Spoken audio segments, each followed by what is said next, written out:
আমরা কিন্তু দুই বান্ধবী প্ল্যান করে চলে গেছিলাম বাড়ির পাশে মেলায়। তো প্রত্যেক বছরই বনগাঁ এই মেলাটা হয়, প্রায় 1 মাস ধরে থাকে। তো সেই মেলাটাতেই আজকে দুজনে প্ল্যান করে আমরা চলে গেছিলাম। তো এই দেখো আমার বান্ধবী ও রাস্তায় প্রায় আধ ঘন্টা আমার জন্য ওয়েট করছিল, আর আমি বাপের বাড়ি ছিলাম, সেখান থেকে আসছিলাম, কারণ আমাদের বাড়ি থেকে ওর বাড়ি ডিস্টেন্স মাত্র 5 মিনিট। তো অনেকক্ষণ ধরে দাঁড়িয়েছিল, আমাকে হয়তো গালাগালি দিয়েছে মনে মনে অনেক, কারণ সামনে দেয়নি। তো যাই হোক, আমি সবসময় লেট করি, আর এবার লেট করবো না সেটা কি কখনো হতে পারে? যার যেটা হ্যাবিট সেটা তো থেকে যাবেই। আর ভাই, মেয়েরা কোথায় আটকায়, মেয়েরা এই জায়গাগুলোতে আটকায়। এত সাদা জিনিস দেখে নিজেকে আর ঠিক রাখতে পারছি না, মানে কোনটা ছেড়ে কোনটা নেবো এটাই ভেবে পাচ্ছি না। লাস্টে আমরা একটাও নিইনি। আমি বললাম চল এগুলো স্কিপ করে যাই, নেক্সট দোকানে যাওয়া যাক, দেখা যাক কি পাওয়া যায় ওখানে। কারণ মেয়েরা প্রচুর অপশন পেয়ে গেলেন এরকমই মনে করে। আর আমার বান্ধবী ক্যামেরা দেখে বলছে, ভাই তোর ক্যামেরা তো দারুণ। আমি বললাম হ্যাঁ ভাই, ক্যামেরা তো দারুণ হবে, ফোনটা কার দেখতে হবে। তো তারপর কিন্তু আমরা দুজনে গিয়ে পৌঁছলাম সেই ভাইরাল জায়গা। অবশ্য তোমরা এটা বুঝতে পারছো না কোন জায়গায়, দেখে নাও ভাইরাল জায়গা। এটা হচ্ছে রিং লাইট স্ট্যান্ড। তো এখানে না কেউই ভিডিও করেনি, আগে একটা মেয়ে করেছিল, তার ভিডিও নাকি প্রচুর পরিমাণে ভাইরাল হয়েছিল, দেখেছিলাম ভিডিওটা। তো এবার নেক্সট টাইম আমার বান্ধবী করবে। তো ওর আর আমার মধ্যে ডিল হয়েছিল, আমাকে বলেছিল ঠিক আছে ফার্স্টে আমি উঠবো, তারপর সেকেন্ড টাইম তুই উঠবি। আমি বললাম ঠিক আছে তুই ওঠ, তারপর আমি উঠছি।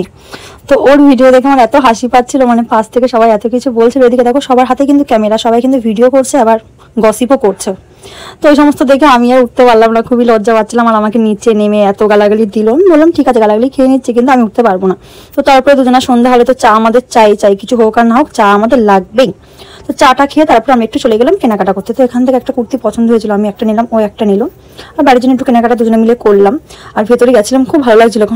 পুরো মেলা ঘুরে আমরা পুরো ঘেমে গেছি, তার মধ্যে একটু হাওয়া পেলাম, ভালোই লাগছিল। তারপর একটা ক্যাফেতে চলে আসলাম, আজকে ট্রিটটা ও দিয়েছিল আমাকে, কিন্তু কপালটা খারাপ ছিল, ক্যাফেটা পুরো বুকিং ছিল, কারণ বার্থডেতে পুরোটা বুক ছিল। তো যখন নেক্সট চলে আসলাম এই যে ক্যাফে ক্যারেজনে। তো এটা না ফার্স্ট টাইমই যাচ্ছি, আমি কোনোদিন যাইনি। এটা ওপেন হয়েছে তাও 2-3 বছর হয়ে গেছে, কিন্তু এখনো যাওয়া হয়নি। তো বান্ধবীকে বললাম চল এটাতে যাওয়া যাক, আর এখানটা না ফাঁকাও ছিল, ওই জন্য চলে গেলাম। ভেতরে এসি ছিল, এত ভালো লাগছিল, কারণ গরম থেকে এসে এসিতে ঢুকলে বেশ ভালোই লাগে। আর এখানে এসে আমরা প্রায় 100টা ফটো তোলা হয়ে গেছে আমাদের, ভিডিও রিলস ওগুলো তো আছেই।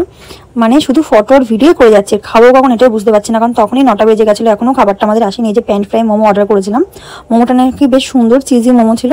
আর এদিকে ছিল কিন্তু আমাদের বার্গার, চিকেন চিজ বার্গার।